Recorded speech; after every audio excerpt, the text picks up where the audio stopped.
Welcome to The Explainer. Today, we're looking at some seriously fascinating source material that promises a massive paradigm shift. I mean it. If you aren't looking at your life through this lens, you are completely missing out on the hidden mechanics that drive both billion-dollar startups and, well, intense human connections. So get ready, because the way you look at your professional projects and your personal life is absolutely about to change. So what do a new startup and a new crush actually have in common? On the surface, absolutely nothing, right? One is all about cash flow and inventory, and the other, that's about heart rates and daydreams. But the really surprising revelation from our research today is that structurally and psychologically, they are both incredibly similar closed-loop systems. And to understand exactly how they work, we really need to change how we think. Okay, let's dive right into this first section, thinking in systems.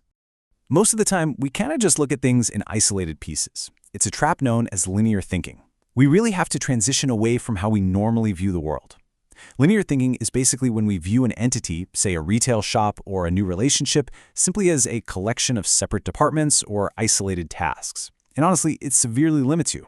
It makes you look at a business purely as its inventory and rent, which means you're completely missing out on the invisible forces tying everything together and driving actual growth.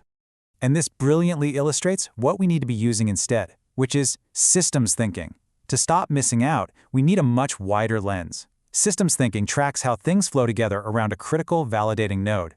You aren't looking at isolated pieces anymore, you're looking at an interconnected web. The whole thing only makes sense when you understand how the parts react to one another. Kind of like an ecosystem, or, a really complicated reality TV show cast. Moving on to Section 2, the system's true purpose.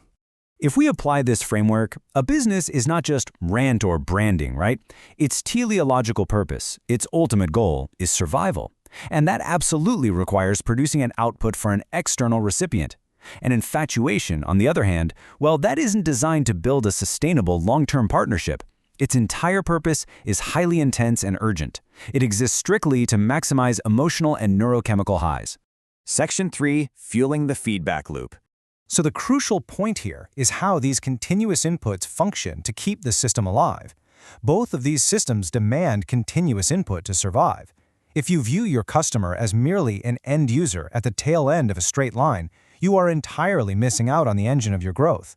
In systems thinking, the customer is an active feedback mechanism, injecting capital and data right back into the start of the loop. Similarly, in a crush, you feed the system with idealized projections.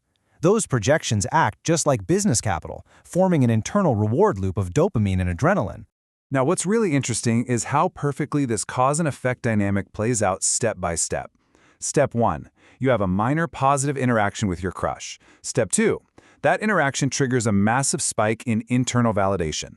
Step 3, that neurochemical high fuels a deeper hyperfixation. And because of that deeper obsession, Step 4 happens. The next interaction feels like it has incredibly higher stakes, which triggers an even bigger spike. It's literally a self-feeding engine. And here is the exact structural equivalent in a business. Step 1, customer behavior dictates cash flow. Step 2, that cash flow dictates the operations you can afford. Step 3, fresh inventory attracts the next customer behavior. If you don't capture this exact reinforcing loop, you miss out on scaling entirely. The business is continually funded by the validation of the customer. And hey, I am not asking you to parrot me, but be resourceful in reaching the customer with FOMO. Seriously, harnessing that energy is what drives this loop. It's just like how the emotional highs are funded by the validation of the crush. All right, Section 4, dependencies and system collapse.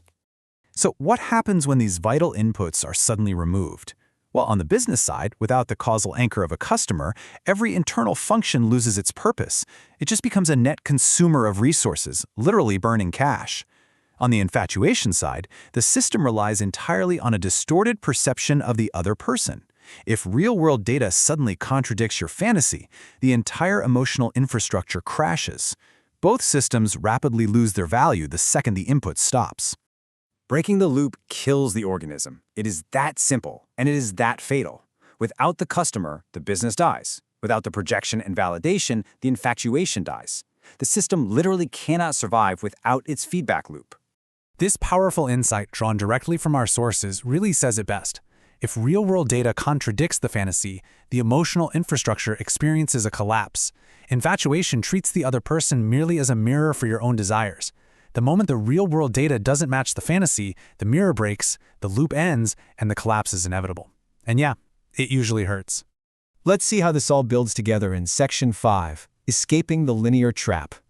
When we map out this structural overlap, the synthesis is just profound. Think about it. In a startup, the core focus is the relationship of its parts, validated by the critical node, the customer. And a broken loop equals the death of the organism. In infatuation, the core focus is the chemistry between your imagination and their traits, validated by a distorted perception. And a broken loop? That means emotional collapse. Structurally, you are looking at the exact same mechanics operating in two completely different spheres of human life.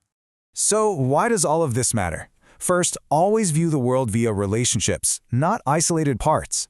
Second, never view a customer as a static end user. They are a vital, active feedback loop, and if you miss that, you miss out on the very engine of your revenue. Third, recognize that infatuation relies entirely on distorted perception. Grasping these feedback loops is how you stop missing out on true growth and avoid fatal traps in both product development and your personal relationships. I want to leave you with this final, provocative thought to really reflect on as you go about your week. Look at the projects you're working on and the partnerships you're forming and ask yourself, are you building a sustainable system or are you just chasing the closed-loop high of infatuation? Thanks so much for joining me for this explainer. Keep thinking in systems, and I'll see you next time.